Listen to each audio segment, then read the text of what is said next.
Damon felt irritated. The two women showed no intention of leaving his side even after he told them he waited for someone. Their presence didn't really bother him, but their chatter distracted him from looking out for Talia. He saw them as two flies who refused to take a hint and leave. Suddenly, Damon felt uneasy. In fact, he felt uneasy since Talia left him on that bench. But this unease grew serious, as if something went really wrong. Damon looked toward the restrooms where Talia went, and through the crowd he spotted a pair of brown cat ears. He didn't get a good look at the person, but he sensed strongly that it might be Talia. "Talia!" Damon shouted and moved in that direction, leaving two bewildered women behind him. "Talia!" he continued calling, frustrated that the crowd obstructed his view and slowed his movements. Why did Talia walk away from him? Why couldn't he find her? Did he really see her? What if Talia remained in the restroom? Or what if she went to the bench and he wasn't there? She left a while ago, and with every passing second his anxiety swelled. His wolf spoke to him. "Calm down, boy!" "Calm down? How can I calm down? Talia's missing, and how the f*** am I supposed to find her in this crowd?" A throng of scents filled the air, and even without them, Damon struggled to track Talia's delicate scent of freesia if she stayed far from him. "Use the bond!" Damon didn't understand. How? Over the last few days, the mate bond strengthened. The discomfort you feel comes from the mate. Damon's panic increased. "What? Is she hurt?" "This isn't the time to chat. You need to find her." "How am I going to find her by using something I don't understand?" "Explain, and make it quick." "As you spend more time with your mate, your bond strengthens. The discomfort you experience reflects her feelings toward the mate bond." Damon couldn't identify the sensation clearly, but he knew it felt unpleasant. She doesn't know I'm her mate. How can she dislike the bond if she doesn't know it exists? No matter if she knows about the bond or not, it exists, and right now, mate doesn't want it. We can talk about this later, but right now you need to find her. Focus on the source of discomfort and follow your instincts. Damon couldn't believe this. How could Talia harbor these negative feelings toward the bond? Didn't that equate to negative feelings toward him? What did he do? They talked and ate corn dogs, and then she left. But his wolf spoke the truth. Damon's first priority needed to be finding Talia. Everything else could wait. Damon closed his eyes, took a few deep breaths, and then dashed into the crowd. The amusement park had tree lines along the paths that connected rides and other entertainment areas. The trees provided separation between various theme-based sections, and several spots surrounded by trees and other foliage created natural oases in the middle of the park's bustle, with play structures for kids, benches, and picnic tables. Visitors came to these areas to take breaks, rest, and snack before returning to the rides. In one of those resting areas, Talia sat on the ground, her back against a big tree farther away from the people at the picnic tables. She hugged her knees and stared blankly at the grass in front of her. She had no idea how far she walked. Her intention was to distance herself from the situation and not interrupt Alpha Damon and the two women who tried to seduce him. But now it seemed she caused trouble. Would Alpha Damon become upset when he realized she went missing? Would he even notice her absence? Talia felt dejected. If Damon wanted to flirt with women, why did he bring her along? She told herself not to get attached, yet the attachment had already formed.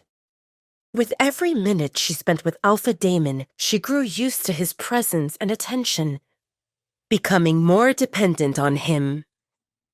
Pathetic. Did she escape the Red Moon Pack for this? Instead of spending time with an unstable alpha who teased her whenever he got a chance, she needed to focus on things that mattered. Talia already decided to learn cooking and fighting, and if she could get a job to help in the hospital, that would be a huge bonus. But instead of studying, she ended up following Alpha Damon here. Why did they come here? Alpha Damon, a busy man with no time to dawdle in the amusement park, definitely didn't come here so she could have fun. If she stayed focused, she wouldn't have come here and wasted time. She could have studied and helped in the kitchen, or even just read news articles. Anything would be better than this. Yes, it should have been fun, but it wasn't. When they arrived at the amusement park, Talia got carried away by the noise and colors and the good mood, forgetting who she really was. How could she enjoy herself here when her next meal and sleeping place depended on someone else's mood? How did this differ from her life at the Red Moon Pack? Sure, her room looked better and she had fancy clothes, but she remained weak and useless. This wouldn't do. A man clearing his throat caught Talia's attention, and she realized that 3 men stood in front of her. All 3 looked to be in their early 30s, with neat hairstyles, polo t-shirts, and jeans. Overall, they appeared tidy, but their smiles made Talia uncomfortable. From her personal experience, when someone approached sneakily that close and smiled, it couldn't be good. Talia scrambled to her feet, her back glued to the trunk of the tree as she eyed them suspiciously. The man in the middle spoke. "Don't be afraid. We came here to check if you're okay." The man on the left continued. "Yeah, you look distressed and alone. Are you alone?" "She's with me." A gruff voice came from Talia's left, and her heart skipped a beat when she saw Damon's icy blue eyes directed at her. Damon extended his hand toward Talia. "Come here, love." Talia bit her lower lip nervously. She left Alpha Damon, yet he came to find her, and he even called her love to put on a show for these 3 men. Did Alpha Damon feel angry? Yes, he felt angry. But at the moment their eyes met, the uneasiness in Damon's chest disappeared, and he knew that Talia felt relieved to see him. Damon wiggled his fingers, reminding Talia that he still waited, and she put her hand into his without further delay. Damon's fingers wrapped around Talia's hand, and he pulled her to stand behind him. Damon turned to the 3 men. "Do we have a problem?" The middle one raised his hands. "No problem. We saw her here, she looked in distress, and we came to check if she was okay. There's no more to it." The man on the left added, "She's a beautiful. You shouldn't leave her on her own. There are all kinds of scoundrels in the area." Damon didn't buy their story. The 3 of them looked like scoundrels. But he didn't want to cause a commotion here in the open, so he responded with a stiff nod. "I'll keep that in mind." As the 3 men walked away, Damon turned to Talia. Talia met Damon's stare reluctantly, unsure what to say. His chest heaved, and she felt confident that he felt angry. Should she apologize? Before she could say anything, Talia found herself in Damon's embrace, and his lips landed on her forehead. This time, she felt certain that Damon kissed her there. Why would he do that? Talia didn't know what to do, so she just stood stiffly. Damon wanted to kiss her everywhere and to squeeze her until they merged into one so that they would always be together. But he knew that would be too much and Talia would probably freak out. For a moment, he really thought that she had gone, and he teetered on the verge of losing his mind. But then he saw her sitting under the tree, and he stood to the side and observed her while trying to guess what went on in that pretty head of hers. He also stayed to the side because he felt mentally unstable, and if he went to Talia, he would probably say things he would regret forever. so he gave himself some time to calm down.